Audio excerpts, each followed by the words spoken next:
Yo, what up, man? Chris Unbias checking back in, man. Back with the blog, man. This is that fan mail. I ain't done one of these in a minute, man. One of my favorite series to do in battle rap. Put that hashtag Ask Unbias, man. I would definitely get to your question.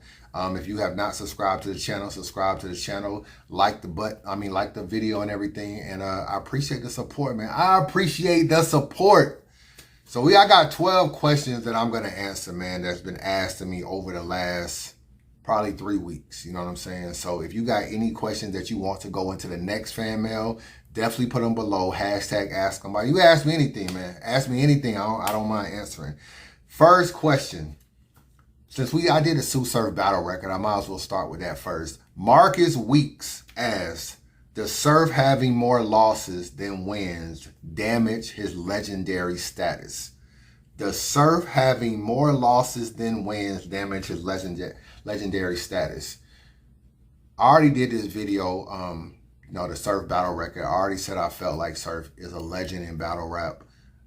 I think the biggest thing that you can hold against Surf is his chokes. I think like he's choked and probably he got 21 battles. If I'm not mistaken, at least 8 of them have chokes in them. And that's a lot, you know what I'm saying? Like you're probably looking at close to like 40% of your battles. And that's not good at all. And that right there is his biggest, I guess the biggest negative for him to be a legend in battle rap is that he's just too unprepared to really be a legend in battle rap. So that's your biggest argument going against him. As far as the wins and losses, they're all subjective. You know what I'm saying? Like I had his record at 6-15. Okay, you could give him, let me just tell you some of the battles people say he won. You could give him the Rock battle. People was like, oh, I think he beat Rock. So you give him Rock, Conceited, Hollow, Rum Nitty, Geechee Gotti. Let me just stop there. That's 5. Just say you give him 4 of those. Instead of being 6-15, he is now 10-11. See how that sounds a lot better? He's almost 500. So because the wins and losses are subjective and a lot of it is not judging and everything like that, I may say, oh, I think Conceited beat Surf. Somebody else says Surf beat Conceited. So it's because he has a lot of debatable battles, it's hard to really put his win-loss record above, against him. Now, if you want to say a battler should not have a negative or an under 500 battle record if he's a legend in battle rap, you can put Surf there. I don't really feel like you can really flip-flop Surf and give him more wins than losses. He choked in 8 of his battles, you know what I'm saying? So that already put him at a lot of losses right there.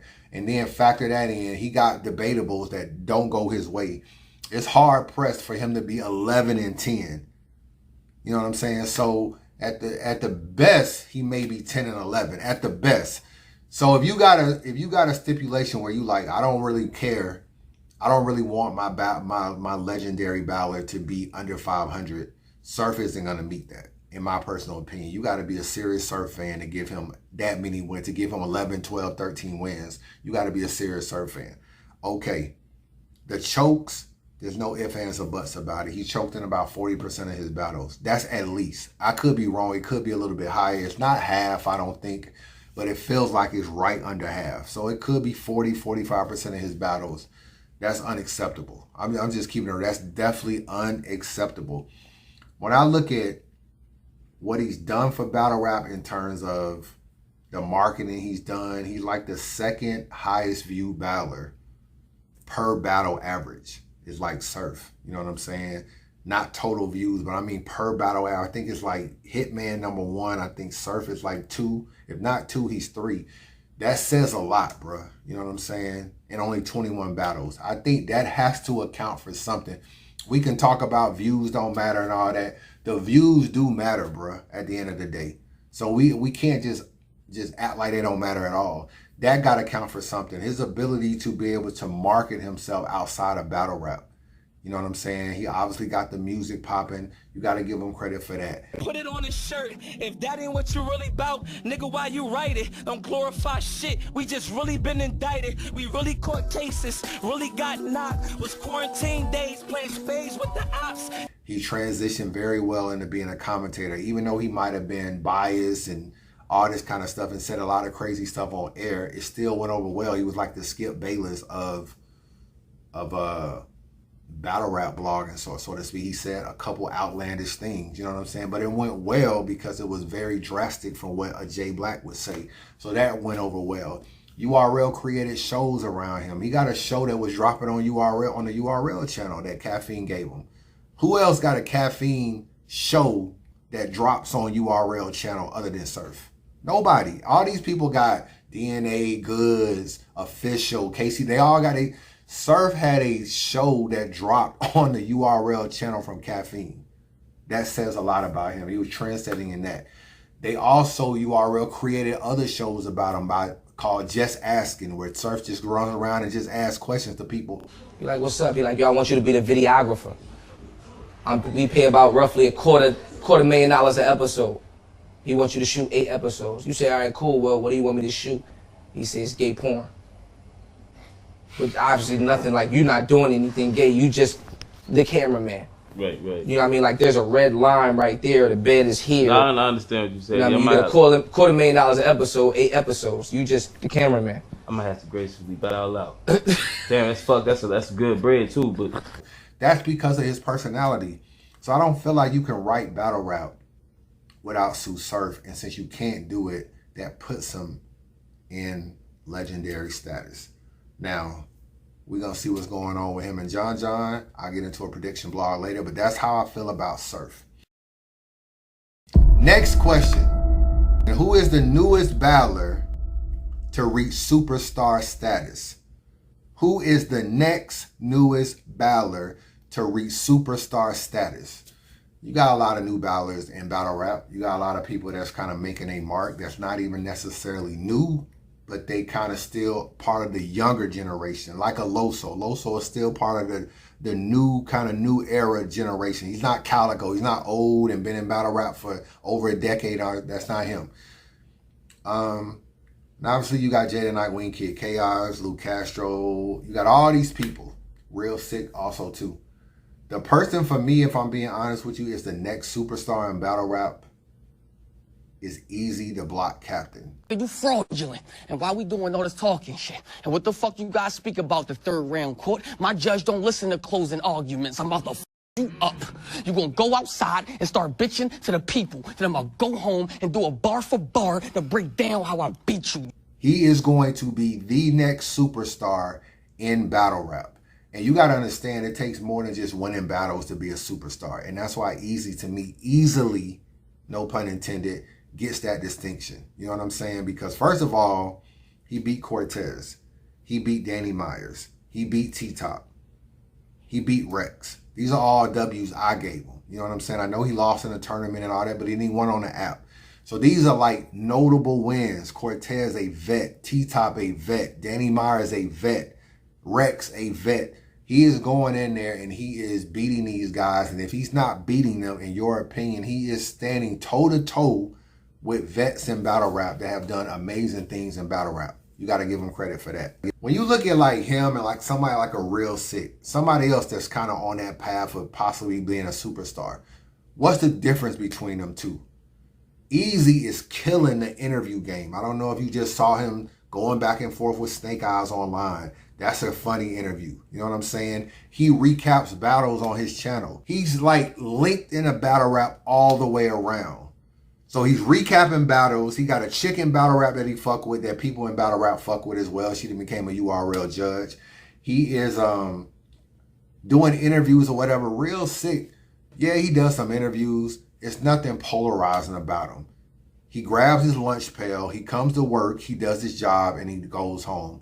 That doesn't necessarily make you a superstar. It'll make you great. It'll make you a good talent. It'll make you a Chilla Jones, but it don't make you a superstar.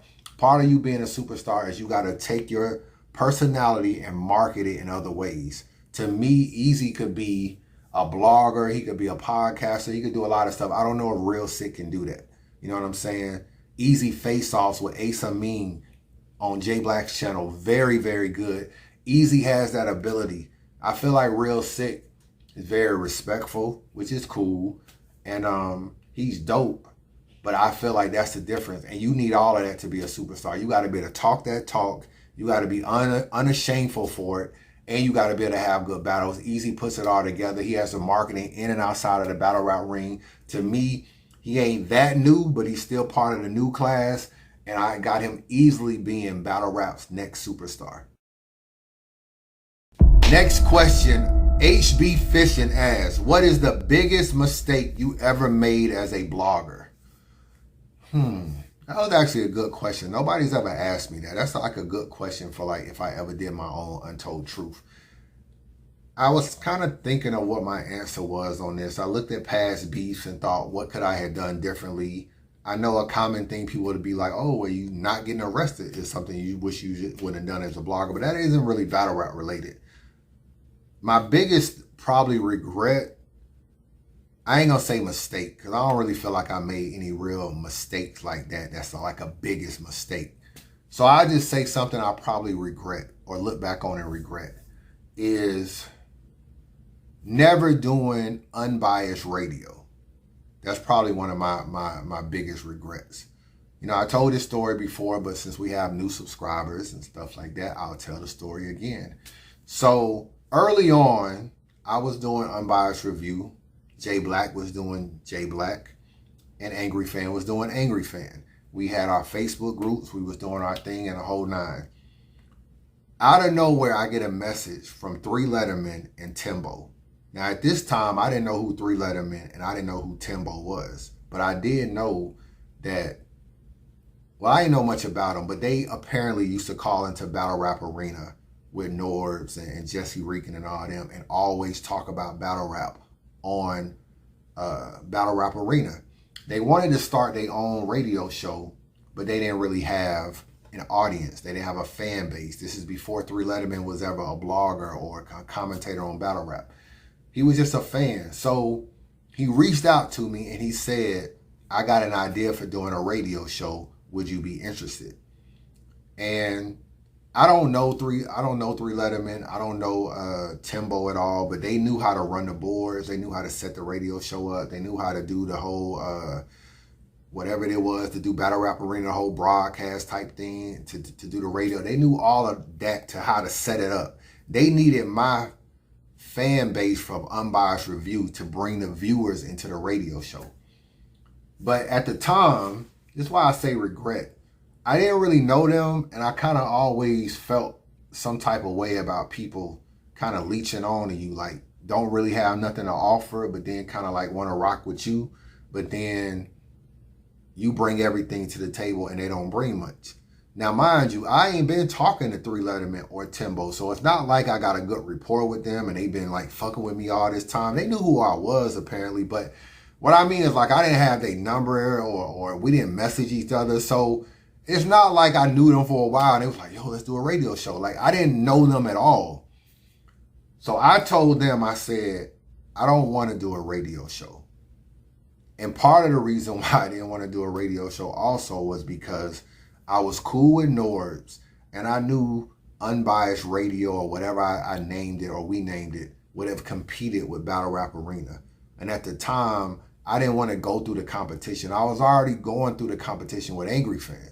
Because me and Angry Fan, you know what I'm saying, he came up kind of in the Unbiased Review group, but as he got bigger, fans was like, yo, you better than Chris, and you know, stuff like that. And he started his own group, and you hear that a lot of times, and like the fans will kind of put y'all against each other. You know what I'm saying? Like, this blogger is better than this blogger, and this blogger is better than this. And we were competing a lot, even though me and him was pretty cool.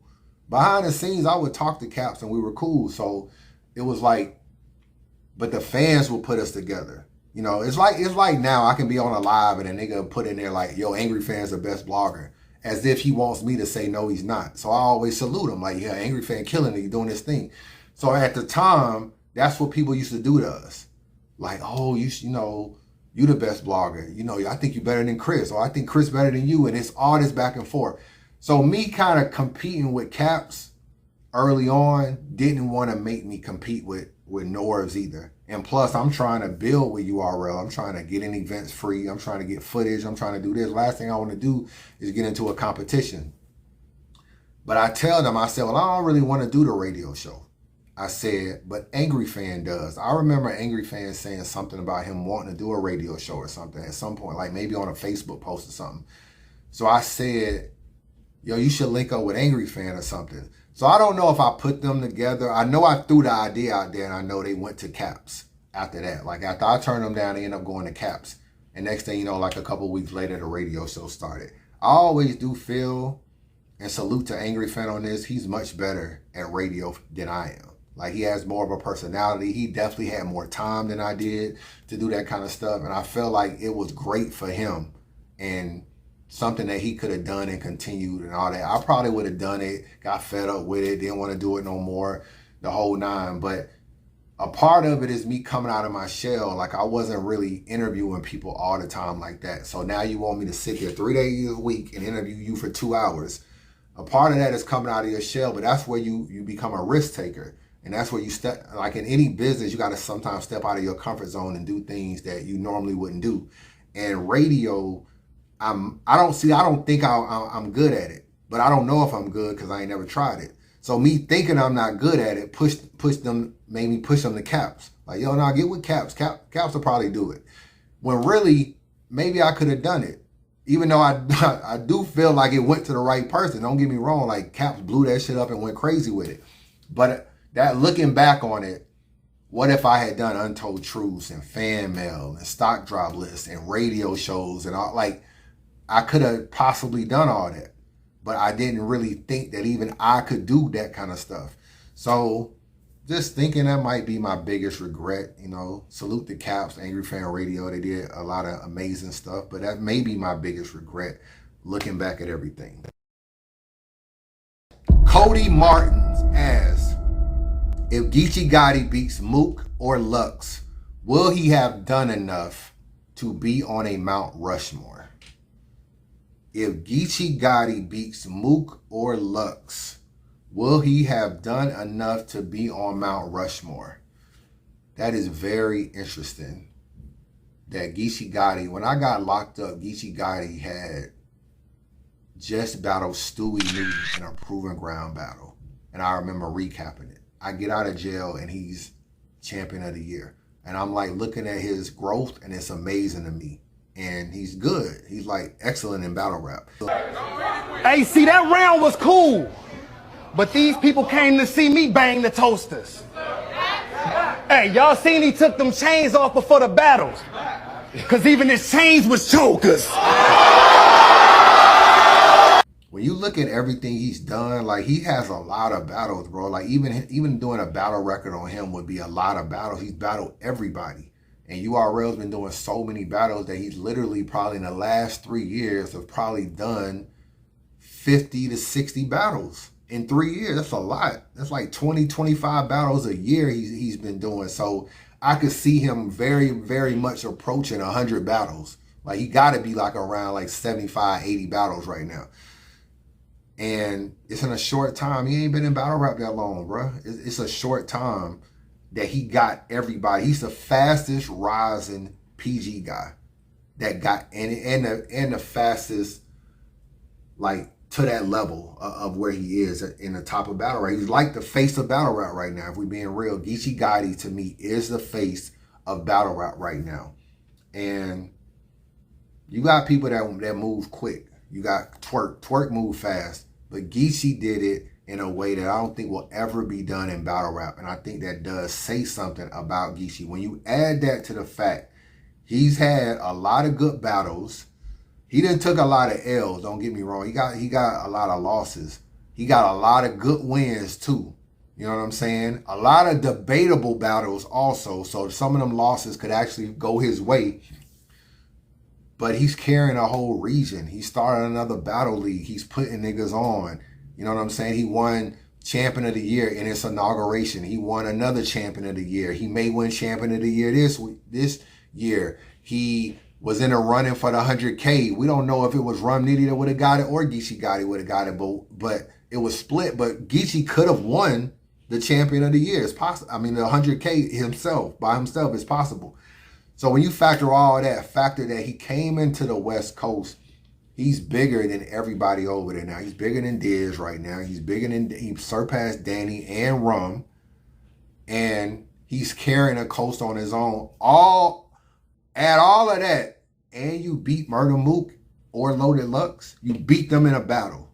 2 Rushmore people. You've already battled other Rushmore type people. You battle Arsenal, you battle Averb, you battle these kind of people. You have multiple headlining battles.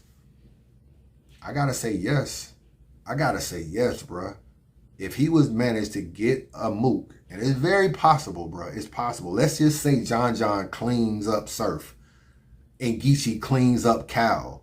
Well, Mook got to get his get back for the Cal shit. Cal is his boy. Mook got to get the get back.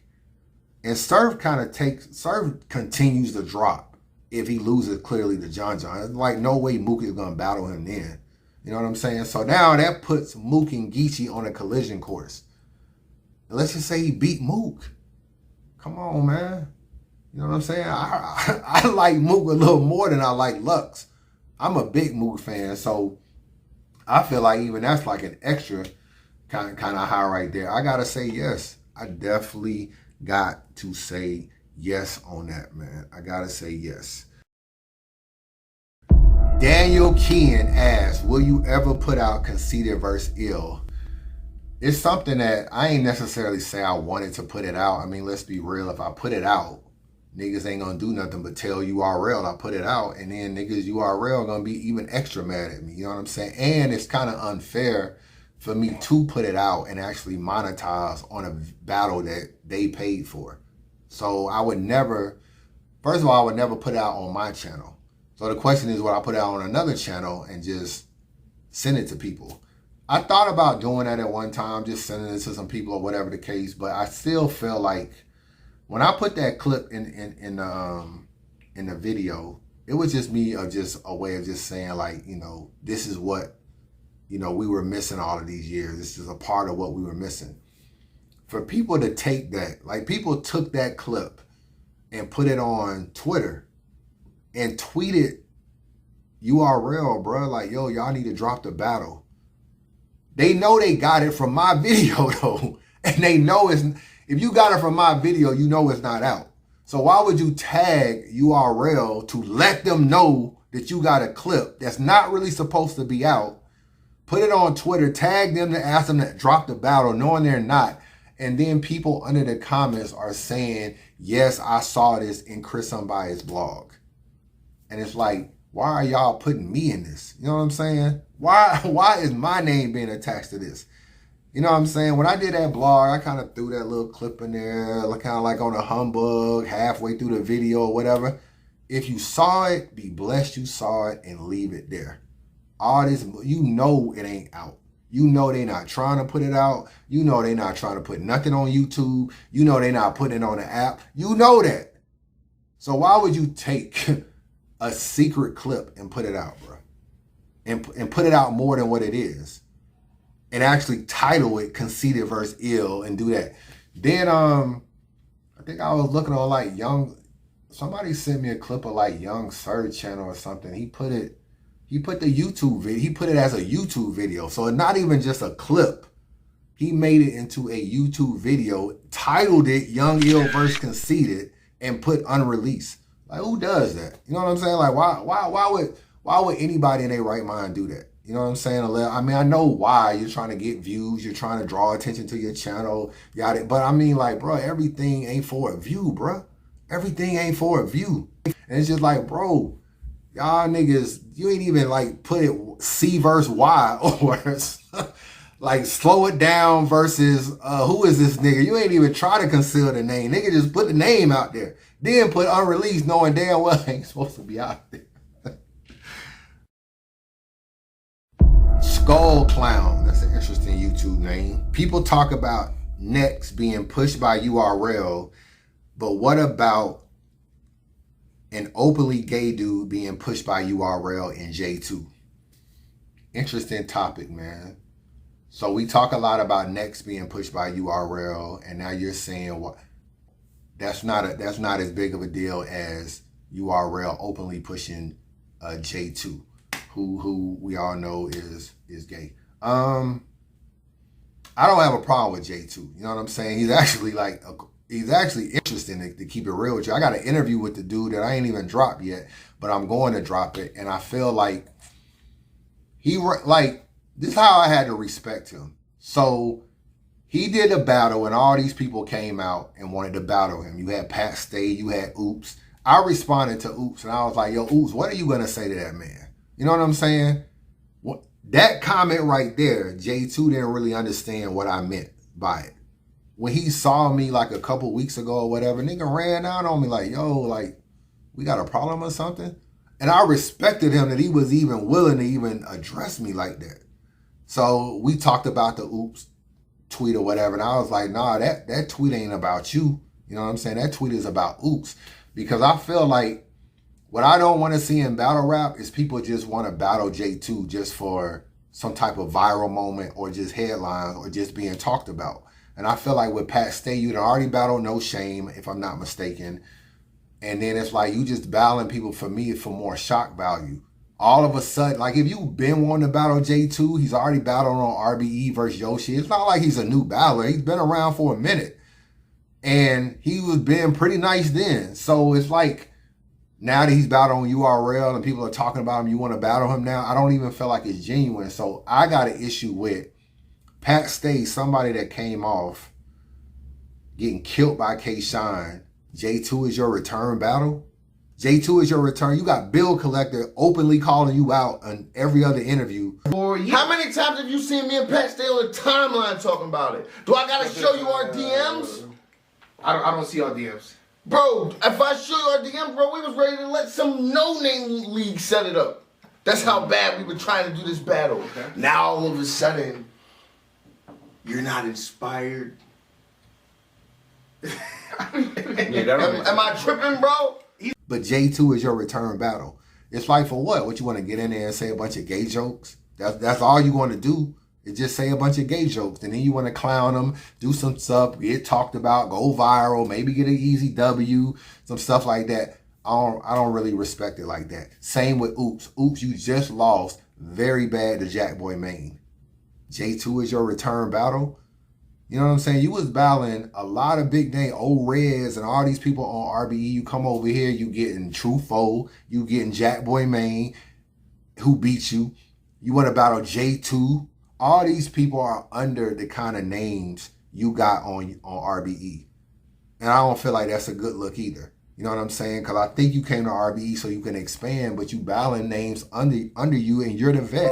Everybody you're battling, you're giving a shot to.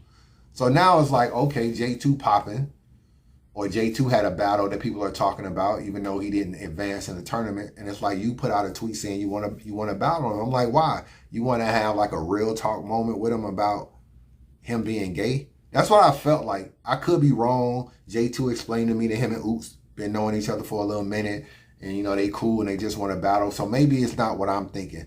But for me, both these niggas coming off losses. Both these niggas jumped out of the woodwork, want to battle J2 out of the blue. This nigga got a whole battle on RBE versus Yoshi that was pretty good. Ain't nobody talk about battling him then. Now he's in a tournament and niggas talking about wanting to battle him. So my thing is, do you really want to battle him? Or are you trying to like do something? It's kind of like B-Dot battling Yoshi. It's like for what? Yoshi can't beat B-Dot. And she's not even going to be close to beating B-Dot.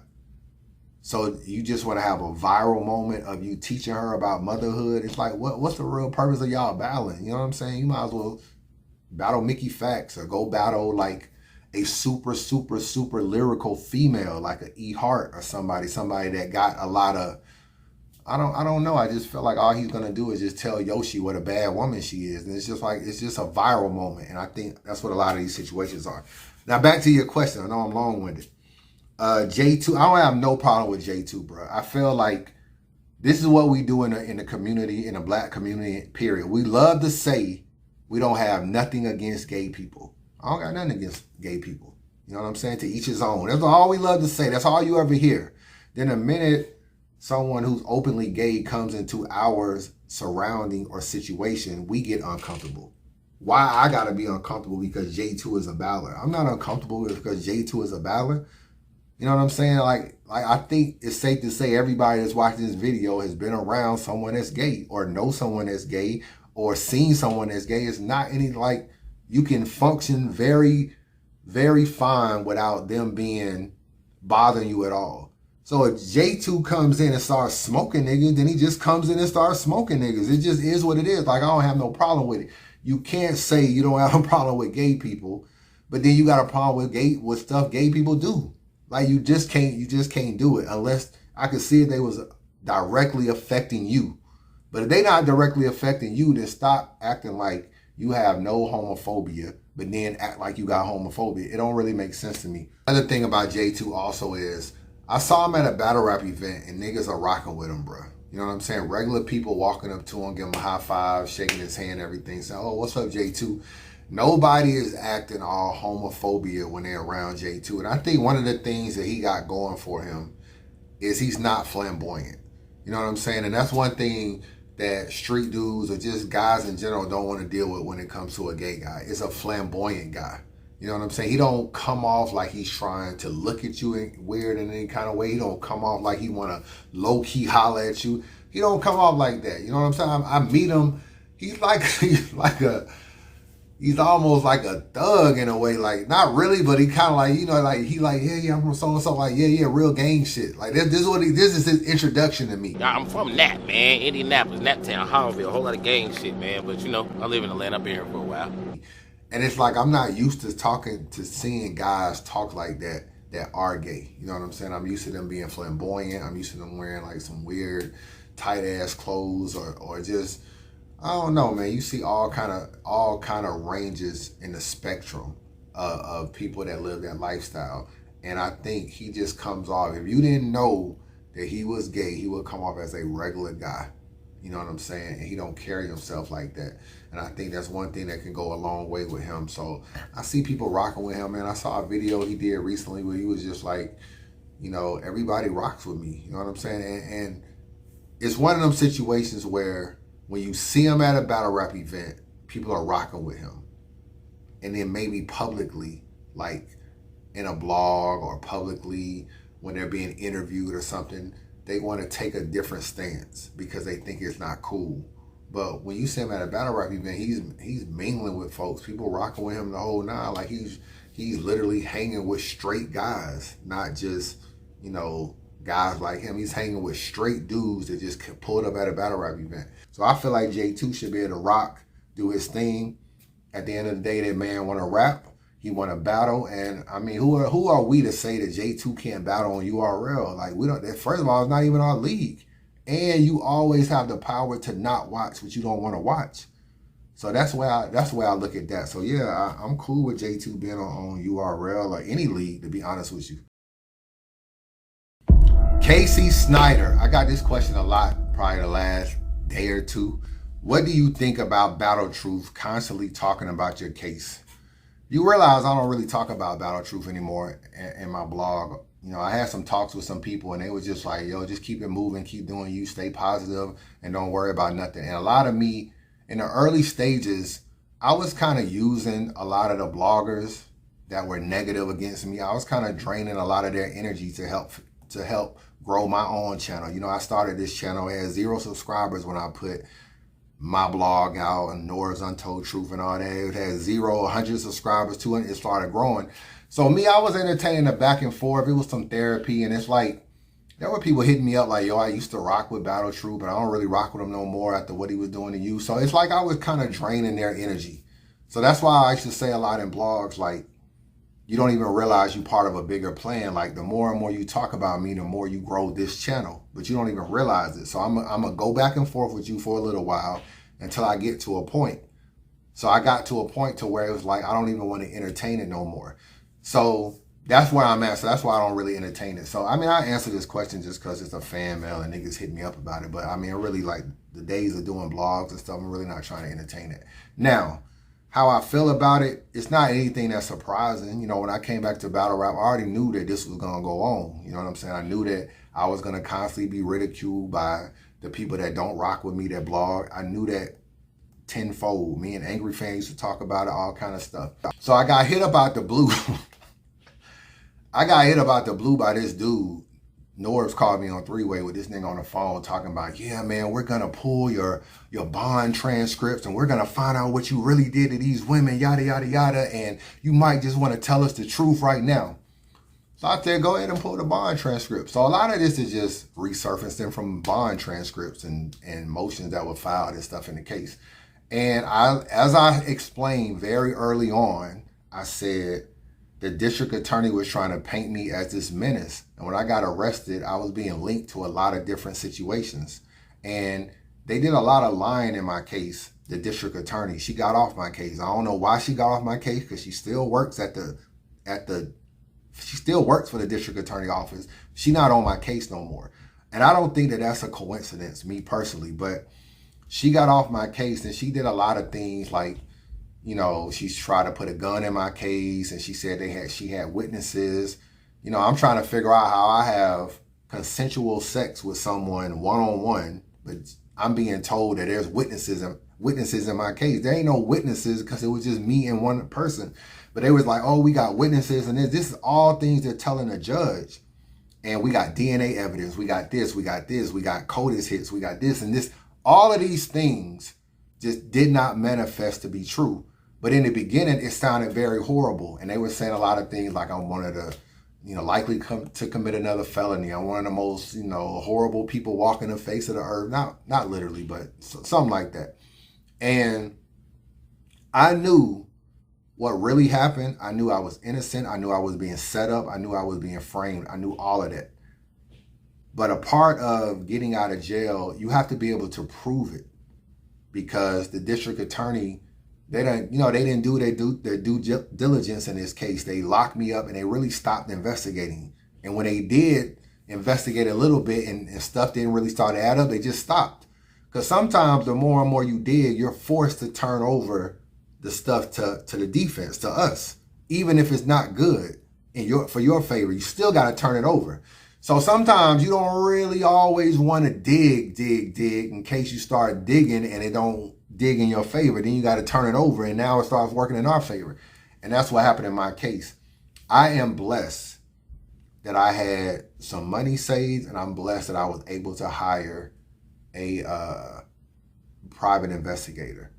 And once I was able to get into my laptop, trusty old laptop right here, once I was able to get into my laptop, I was able to uncover and put pieces together that wasn't quite right. You know what I'm saying? That definitely wasn't right. And I was able to prove a lot of stuff not being right. A lot of stuff that they said were lies. And people that they tried to put on me was like becoming like favorable for me. Like I was able to use it back on them. Like, no, like y'all really try to put this person on me without any proof. All of these different things. And this is one thing that you got to realize. As horrible as things sounded in the very beginning, as horrible as they sound, oh, you linked to this person and that person and this person, and you got a robbery, you got a kidnapping, and you got a false imprisonment charge, and you got a, what else did I have? I had a aggravated assault charge, and you got a fake money charge. All of these things, think about all of that. Just think about it for a minute. How did I get here today? How did I get here today? How did I get here to where they're not pursuing my case anymore? I'm not going back to court. I'm not having a trial. All this stuff. They let me out of jail. They took my ankle monitor off. They didn't even argue this stuff. They didn't argue me getting a bond when I first got out. They didn't argue. I was petrified that they wouldn't take the ankle monitor off. Like, man, I don't know if they'll let me get off on the ankle monitor. They was like, oh, ankle monitor? Oh, no, you don't need that.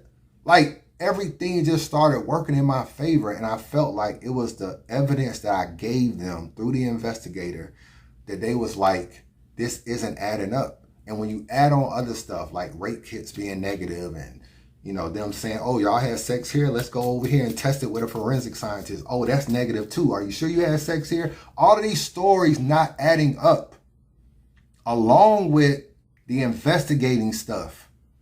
It was just like, we don't feel comfortable going to trial because none of this makes any sense. And because I know what happened, I just knew I was set up. I knew I was set up. I knew it was a money thing. I knew I was set up. I knew the whole nine. So for me, and Battle Truth know that too. He know that too. He can sit in these blogs, oh, Chris this. I always think back to like the early stages of his blogs, and you know what I'm saying. Like when I got out, I was watching him before he lost. You know, I think he got another channel now, but in his earlier channel, when I first got locked up, it was Chris is never coming home. Chris is done, and God forbid I got indicted. When I got indicted, it was like, oh. Yeah, they even indicted him. I know he's guilty. They don't indict you unless you're guilty. This was his energy in the beginning. When I got out of jail, it was his worst nightmare. Because it was like, bro, when I go to battle rap events, I'm like a ghost, bro. I'm really like a ghost. I pull up at a battle rap event and I don't think niggas even realize that they seeing Chris Unbiased. They like, yo, you know how many niggas walk up to me and say, yo, I didn't think I would ever see you again, bro. Welcome home.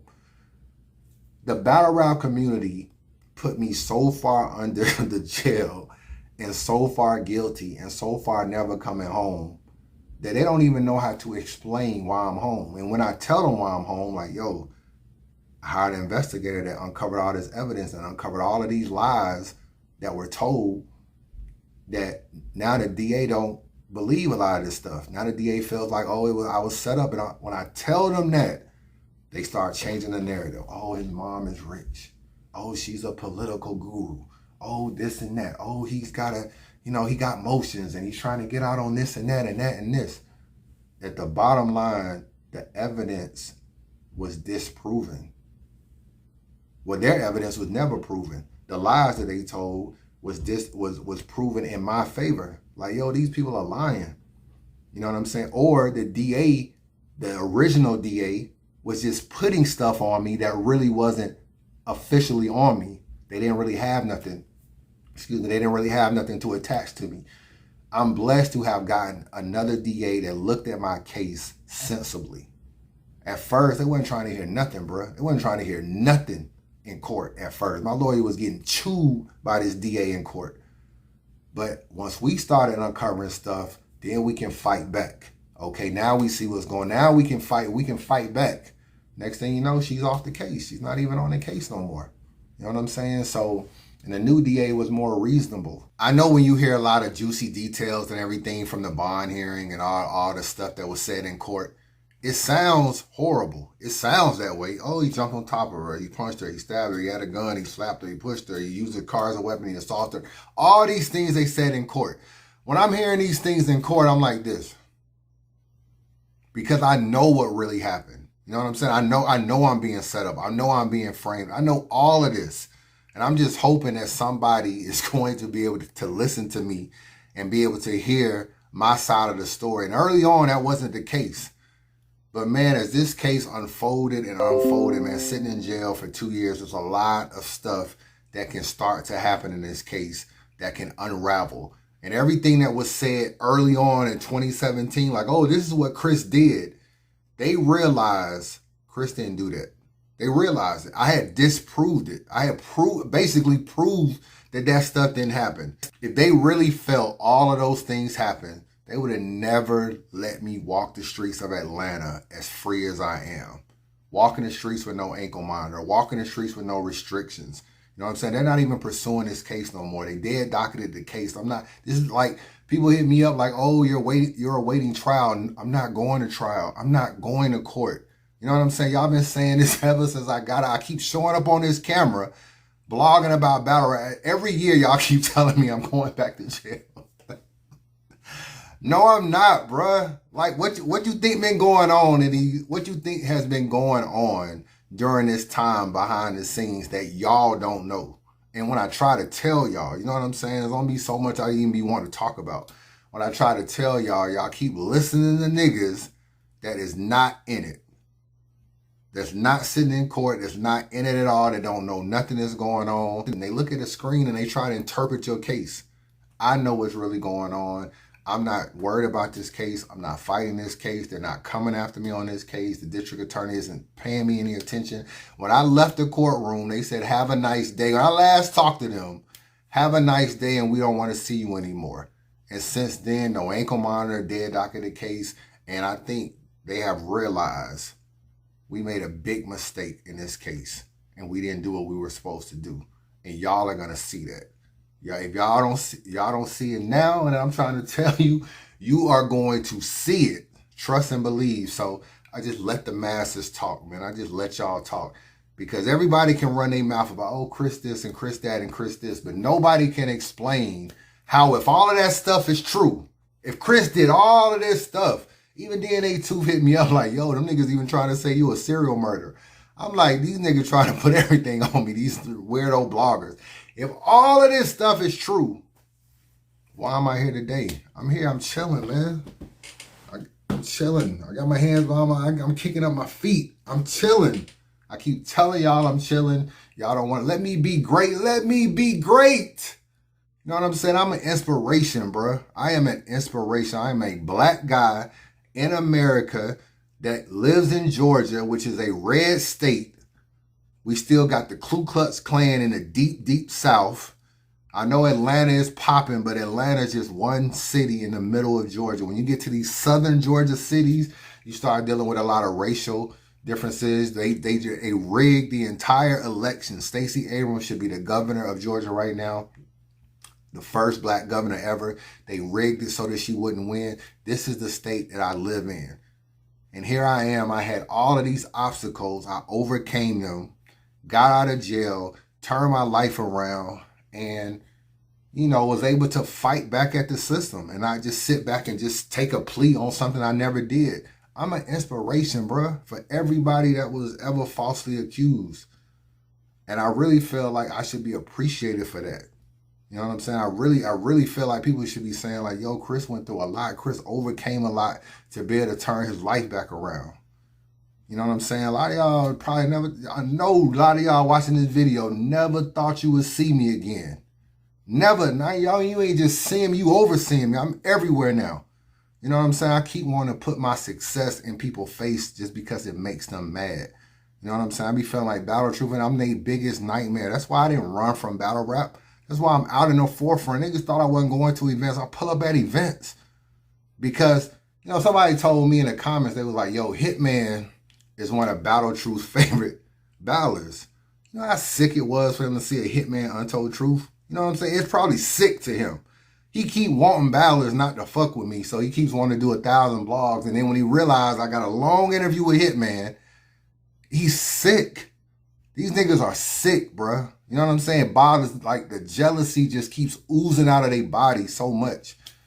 And I'm just keep shoving my success in people's face, man, because I am an inspiration. Whether you want to give me that I'm an inspiration or not, if you don't rock with me, just don't rock with me. You know what I'm saying? Just don't rock with me. But at the end of the day, I'm an inspiration, man. I went through a lot, turned my life around, and actually was able to make a great situation out of what was considered hell. What I was in was like hell, bro. I was able to turn that around. I was able to get people to look at me differently. You know what I'm saying? After being locked up for 2 years, I was able to get the district attorney to look at me differently. That's not easy to do in the criminal justice system. A lot of people in there ain't getting that opportunity. I'm blessed to have it. I'm hope for other people. You know what I'm saying? I just went to Nubian Bookstore. Shout out Nubian Bookstore. I just went to his bookstore, bought $170 worth of books to send to the jail. This is what I do. These niggas talk. I'm out here trying to make a difference. I'm out here trying to lead by example, man. Salute me or just don't rock with me. And that's just how I feel about it. You know what I'm saying? I keep seeing blog, oh, when he goes back to court, when he did, bro, I'm not. This case is not anything I'm fighting anymore. I keep telling people that they don't, you know, since I've been out of jail, there's been all of these behind the scene deals working. A lot going on since I've been out. You got to think, I got locked up in 2017, got out in 2019. It's 2021.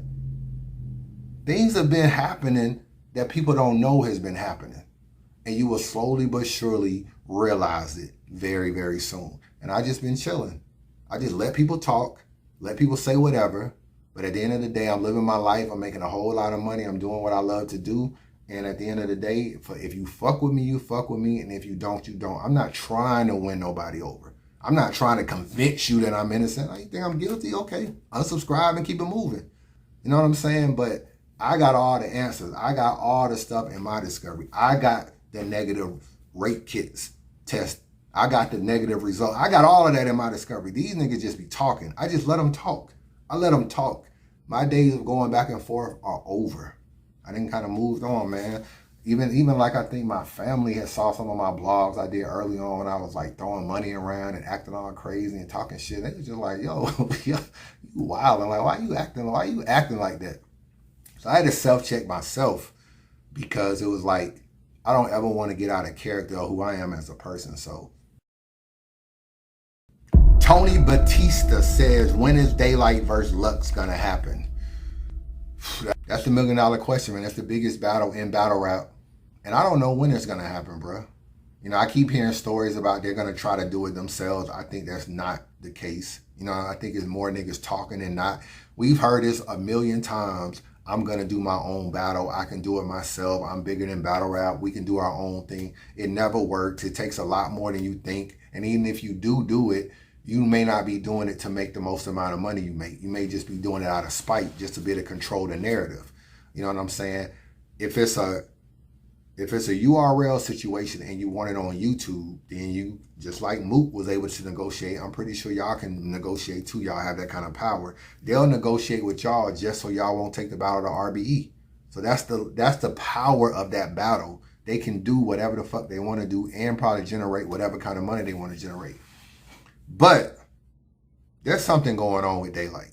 There's something going on with Daylight, bro. He was supposed to battle K-Shine. He battles King Los. I don't think URL happy about it. I think they definitely pissed off about that. And I think it's no surprise that Daylight and K-Shine is not on Summer Madness. And I think behind the scenes, there is something going on with him not battling K-Shine, and he was supposed to battle King Los. And he battled King Los. There's something going on about it. Niggas ain't happy about it. Niggas is upset about it. And I think at the end of the day, whatever negotiation they got, I think you probably won't see Daylight and Lux on URL. If I'm being real, the best way that you may see that battle on URL is the fact that Lux really don't battle outside of URL. He's never battled on RBE or King of the Dot. He's always battled on URL or UW or Total Slaughter. So he's comfortable with URL and smacking Beasley in the negotiation. It may be hard for ARP to pull Lux over here, being that he's never battled. It's not hard to get Daylight over here. So that's one issue. Could they do something where it's on the Riot and it's on the West Coast? I don't really know. You know what I'm saying? So I just feel like URL and Daylight got to work whatever issue they got out for. Because I think that they were under the impression that Daylight was going to battle K-Shine. Obviously, he backed out of the battle. I think he said he was getting his kids that weekend or something. He couldn't do the battle. Next thing you know, he's battling King Los a month later or something. I don't think they liked it. I don't think they liked it at all. I ain't going to say I don't think. I know for a fact they don't like it. And I know for a fact that there was some issues behind the scenes with that. So now you're going to turn around and book Daylight and Lux? Easy? Like it's no issue? I don't really see that being the case either. I think this Daylight and Lux battle don't even happen this year. It gets pushed back to 2022. And don't be surprised if Lux takes another battle. Just don't be surprised. I don't think he can continue to wait on Daylight for whatever reason. I think that Lux seems like he wants to battle. And I think he could take a DNA or something. I think he could do that. You know what I'm saying? DNA was willing to battle him. I don't see him battling a Chilla Jones or nothing like that. I could see him taking a DNA and just to get his feet wet. I could see him doing something like that. I don't see them doing a battle. They could generate some money doing it themselves. I mean, what would you pay for a Daylight and Lux battle? If they was to do it themselves, get Avocado to shoot it, do a pay-per-view, I mean, would you pay $9.99 just for that battle? That battle might be worth $10. I don't know. Niggas will probably just buy it, bootleg, and put it all out everywhere, and then nobody's gonna buy the stream anymore. Hollow tried to do his own little league with him and Danny. I think it was a failure. So I don't know if you're gonna see Daylight and Lux anytime soon, bro.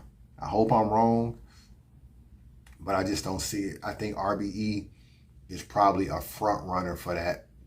I don't even think they're a front runner. I take that back. I don't think URL or RB is a front runner for that battle right now. I don't know what's going on with that battle, but every time it seems like we ask somebody, it's just a bunch of I don't knows and a bunch of trolls. Like, oh, you know, we might just battle on another planet. It's like, come on, my nigga. Like, what's the real answer? So, I don't know, bro. Drip06 asks, Jazz or Gaddis, who wins? And once this is You know, and who will be the top female in battle rap after that? Jazz or Gaddis? I don't know when that battle was going on. It's rumored that it may be going on the Drake card. It's rumored that it may be on the Drake card. Don't quote me on that. You know, I'm just a blogger. What do I know? I'm just a blogger. I just be hearing stuff. I don't know nothing, man. You know what I'm saying? But it's rumored that it may be on the Drake card. So that's what's going on with that. I got to go with Jazz. I'm going to keep it real with you. I think it's going to be, I like Gaddis a lot. Don't get me wrong. She cleaned Official up. I don't necessarily view her as better than Official. I still feel like Official's ceiling is higher than Gaddis, just personally. But I feel like Official has battled way too much. And I feel like she caught a Gaddis that all Gaddis has done is battled, I think, Lady Caution on Gates of the Garden, if I'm not mistaken, and RX. And here you got Official battling back to back to back all the time, running out of bars, running out of breath, the whole nine. I just think if Official had sat out a year or 6 or 8 months or something, she probably would have been ready for Gaddis a lot better. But she got cleaned up, and Gaddis, beat her clearly. But before the battle, I view Official as higher than Gaddis, and I don't think the battle changed it. I just think sometimes people catch you at the wrong time, and I ain't gonna take nothing away from Gaddis. Like, she won clearly. It's just that I like Official. I always felt like Official was probably top 3 in battle rap, and I kind of still think she's capable of being there. She's not there right now because she's been getting spanked in some battles, or she just ain't been doing her best. But you know what I'm saying? I feel like she caught a Gaddis that was ready. You know what I'm saying? So shout out to Gaddis for that. But I'm going with Jazz. You know, Jazz is the homie. I don't really bet against her, and I always feel like she got great battles. She gonna be prepared. She gonna come with her stuff. She ain't battled in a long time either. I don't feel like Jazz can lose, because there's a lot of people that feel like she's overrated, that she's only where she is because she's like next to Surf. She's only where she is because she is at every battle rap event. She's only where she is because Norbs used to manage her and put her on URL battles instead of Queen of the Ring. She like all this kind of stuff.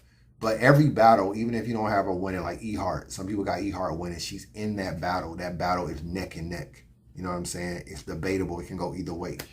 Her and Official, she was great versus Official despite losing. She was great in that battle. But I think if it's on a Drake card, I think it's going to be on a big room. And I think performance matters, which is a little bit of advantage Gaddis. But at the end of the day, I think lyrically, I think Jazz is better lyrically. I'm going with Jazz. I think she just can't lose, bro. She can't sit out all this time. Gaddis said something very smart in the interview. She said, I don't feel like Jazz can afford to lose. And I don't either. She got one battle, bro. Like, she battled overseas against some white guy in the last 5 years. She don't have no battles.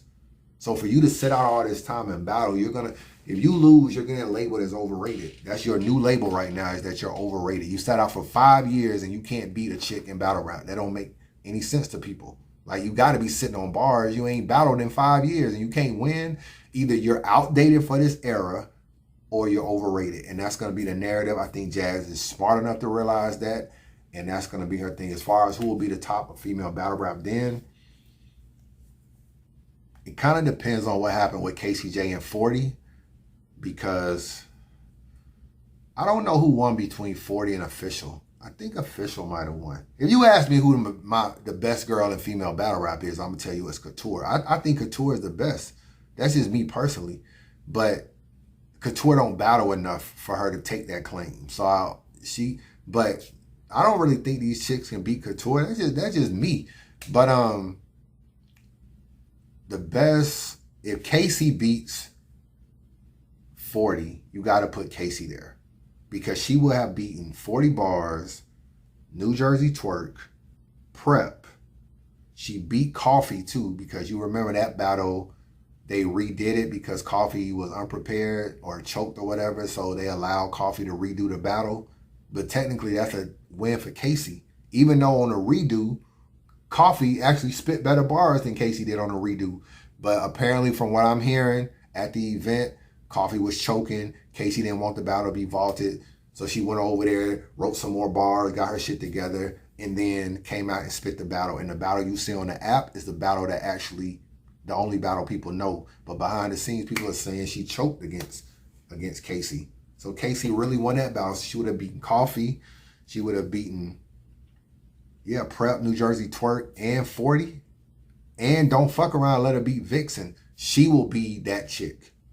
It will be KCJ will be the top female in battle rap if she beats 40 bars, in my opinion. So if she loses the 40 bars, I don't know. I mean, it kind of depends on Jazz or Gaddis, because the Jazz beats Gaddis, she would have already beaten 40. She would have already beaten Hustle. I feel like even 5 years, I think Jazz is probably gonna still be the top chick. I mean, she's like up there as far as the most paid. I don't know. It's kind of hard to say. I feel like I got to see how the rest of the year. Casey need to battle Vixen. Casey need to battle 40. Jazz need to battle Gaddis. And then we can kind of start to see where all this lines up at. So that's how I feel about that. Shane D. What can RBE do to become the #1 league? I don't think RBE can become the #1 league, man. I don't think ARP cares about being a #1 league. First of all, like, he has other business ventures. Whereas Smack, Beasley, Chico, they do battle rap and battle rap only. You know what I'm saying? They may have other side ventures, but this is their bread and butter. Whereas real estate and other stuff is ARP's bread and butter. So he's not necessarily focused on this like that. That's first and foremost. Second of all, you got the caffeine, you got the money, they just do too many events. This Drake card is supposed to be crazy. Who knows? Who's on the card? What kind of battles they'll do? You know what I'm saying? Maybe Lux and Daylight can somehow make it on that card. I don't necessarily know, because I think URL will work it out if Drake say he want Lux and Daylight. If Drake say, like, yo, if he picks up the phone and calls Lux and Daylight, he'll probably work it out. So it's really hard to say, man, but they don't do enough events, first of all. ARP don't care enough about it. And people aren't willing to leave URL to battle on RBE. Meaning, like, even someone like an Av. Av can go battle all these people. He just battled Head Ice. He's about to battle, who is he battling on the Civil War? He's battling on Civil War, I think. It's like those battles, they matter, but they don't matter. His biggest battle is Big K, but it's on RBE.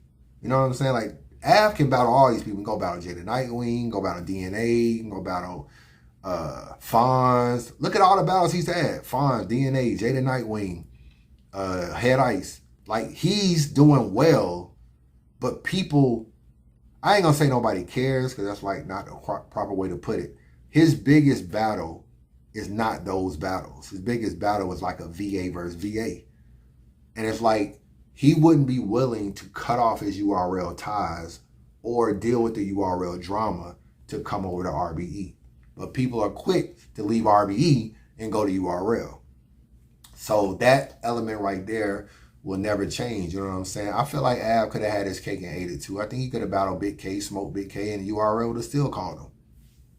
You know what I'm saying? I think sometimes you just got to realize that you hold more cards than you think. Av is a good battle rapper, and he's new. He's not old, he's new. And he prepares. He don't choke. He comes with 3 rounds. He's prepared. Like, he gives you great battles. There would have been a way that URL would have wanted to get him away from RBE again. So he could have, and once you smoke Big K, your stock blows the fuck up to where they want to battle you.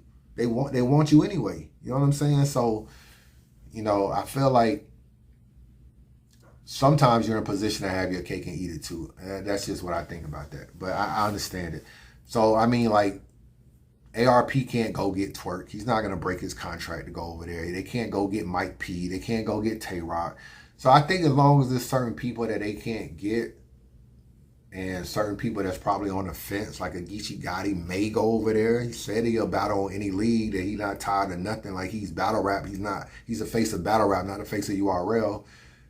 It's the question is, will you stand on it? It sounds good in an interview, but will you sign a contract and actually show up and battle? That's the question.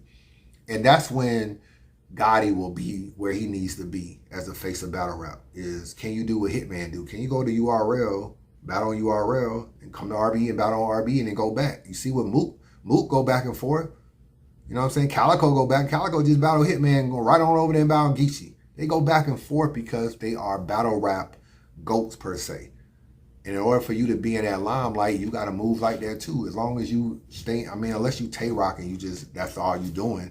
But if you the face of battle rap, then you can do whatever you want to do, and people going to always bring you back regardless. So I don't think there's no way RBE can become number one. I don't think they want to, but I don't think there's no way they could do it anyway, because ARP don't believe in no app, and I know the app is making URL money. I don't know if he will partner with a Caffeine or a Twitch. I don't know if he'll do that. So I don't know. I don't really see no. It ain't no way just financing this yourself. Somebody got to come in and throw hella bread. But even doing that, you open it up to where an outsider becomes part of your company. And I don't even know if ARP want to do that. Like, yo, I can let this nigga. He got $1 million. I can let him be an RB affiliate. But then he might act like he runs shit. He might act like he got too much of a say-so. It's like, I'm comfortable with just us 4 people being RBE. You know what I'm saying? Ant, Shata, Lawrence, ARP, running RBE. You know, you don't have to deal with a Harry, a person that's vocal, throwing money. Not throwing money, but still kind of like, yo, you got to do pay-per-view. You know, you don't want to do pay-per-view. You got to put DNA on the card. You know what I mean? I want to put DNA on the card. It's what Harry's paying for. Some people don't like moving like that when you've been a boss all your time. You know what I'm saying? So I don't see it at all. J Marcus J, who is the most underrated battler in battle rap currently? Mac Myron is the most underrated battler in battle rap currently. I feel like he is super dope. Yes. Yo, your wife hideous. I wouldn't front. I got no manners. Pop you and hit that ugly. I got low standards. Look, Danny. Listen, Danny. I would hate to get the kids involved. I'm sick, but this Tech 9 is hitting kids and all. I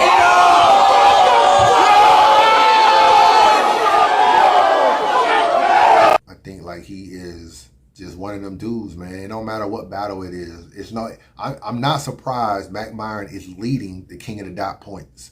For all these niggas that's battled in the King of the Dot tournament, Mac Myron has the highest amount of points.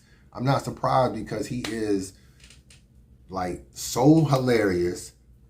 His style fits right in with what's going on right now as far as the punch style, the back-to-back punches. And that is, bro, that nigga is super nice. He's one of my favorite battlers, bro. He's one of my, like, you can have all these real six and Kid K. Give me Mac Myron. Mac Myron is one of my favorite battlers. I wish he can get in there and battle some abs and some of these people that punch as well. But it's definitely Mac Myron. It is, without a doubt, is Mac Myron. Another underrated person is Clone. I know a lot of y'all may look at his Big K battle, but that was 1 week prep. Look what he's doing in the King of the Dot tournament. Bro, like, he's really snapping, bro. Like, Clone, Scotty, these people are, like, underrated to me. It's other people, but, like, Mac Myron just stands out the most to me as underrated. Ill Will is kind of underrated to me, too. I feel like he don't get the respect he deserves. You know, nobody's talking about Ill Will for Champion of the Year, but they should, especially if he can finish the year, like, on Max Out 3 versus, like, a Hitman or a Hollow, and he can beat him. Why can't he be in the running as well? You know, I mean, we know why, because he don't battle on you. He ain't battle on URL this year, but he should be in the running. Like, he's like Mac Myron and Ill Will, 2 of the most underrated people in battle rap. But I got Mac Myron even more. I don't know what's going on. I just don't think he don't want to sign no contract. I don't think he's willing to not battle, to be forced to where he can't battle on RBE. I think he looks at ARP as really holding him down, and to get to a point where he gets locked into like a 2-year deal and can't battle over that, I don't think he's willing to do that. You know what I'm saying? Like, ARP tried to give him a big name in battle rap, bigger than anything URL would ever give him. I'm talking about one of the GOATs. They try to match him up with that person on a max out. So if ARP is willing to give you that kind of name, you're going to go over there and who you going to battle? You know what I'm saying? Jack Boy Maine, you're going to battle Ryder. He already battled Ryder, I think. But, I mean, who you going to battle? Like, you're not going to get nobody of that caliber over there. But, so I think just for that, I don't see him really.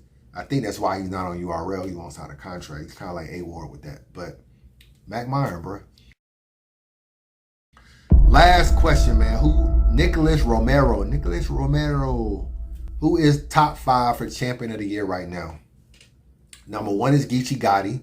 If he beats Calico, he is definitely the front runner. You know what I'm saying? In my personal opinion, I don't know who Rum Nitty has. I know he battled Hollow, but to me, I got Hollow winning that battle. But I do realize that it could go either way. It's debatable. I know he won like on the Caffeine, but I'm not sure he's winning on the app. I don't know all that stuff, but I don't even think he had a great Hollow performance. I don't think it was great. I think his 100K battle was better than that. I think the Hollow battle was kind of a letdown, a little bit on both sides, but I still edge Hollow. Don't let Geechee and Calico go in here and start wilding. Yeah, it got to be Geechee. So I got Geechee 1. I got Rum 2. But they both got times to battle even more this year on the Drake card, later on, maybe double Summer Impact, whatever's coming on later in the year. So that can keep flipping and moving. Okay, third, I'm going off URL, bro. I'm going with A-Ward. I'm going with A-Ward as third because I feel like I got him beating Ill Will, and I feel like he's battled Arsenal. He's about to battle Charlie Clips. He's about to battle Fonz. He battled Riggs earlier this year. Like he's battling all the he's battling all the names, bruh. You know what I'm saying? He's battling a lot of names. Did he battle Shotgun Suge? I don't know, but I got A-Ward as 3. 4 could be Ill Will. Ill Will could be 4. After Ill Will, it could be Loso. You gotta give Loso a lot of credit too because Loso has battled Vixen in a crazy battle. Chess in a crazy battle. 40 bars just dropped recently. That was pretty good. He's about to battle Twerk coming up. I think he battled somebody else. I can't think. Him and King Jable that just happened in Atlanta is a crazy battle too. I just feel like Loso's been consistent even if you don't got him winning like against Chess and stuff like that. I think he's just been consistent. So I probably would put him 5. So we got Geechee, Rum, A-Ward, Ill Will, Loso. 6, man, I gotta show love to a female, bro. And it gotta be Casey. If Casey can beat 40, she would have beaten 40. She would have beaten Prep. She would have beaten Twerk. You know what I'm saying? I know she lost to Geechee in the tournament. She would have just done enough from the female. Why you gotta separate female and men for champion of the year? Like she's done enough to be that. If not her, she would be. Let me see what else that for. What I say? Geechee, Rum, A-Ward, Ill Will, Loso. Okay, KCJ would be 6. If KCJ ain't 6, she's 7, and I still got Danny in there. Danny actually could leapfrog Loso and Ill Will. Danny possibly could be 4th under A-Ward. I still think even though Danny forfeited and gave up a round, he's done enough to still be in the top 5. I don't think you go from 1 to 8. So no, fuck that. I got Geechee, Rum, A-Ward, Danny Myers, Ill Will, Loso, and KCJ is 7. That's my champion of the year, man. I appreciate y'all watching this vlog. It's an hour long. I appreciate everybody that watched every minute of it, man. I love y'all, man. I love y'all. You know what I'm saying? I love my supporters, man. Subscribe to the channel, man. Hit that like button. Holla at your boy.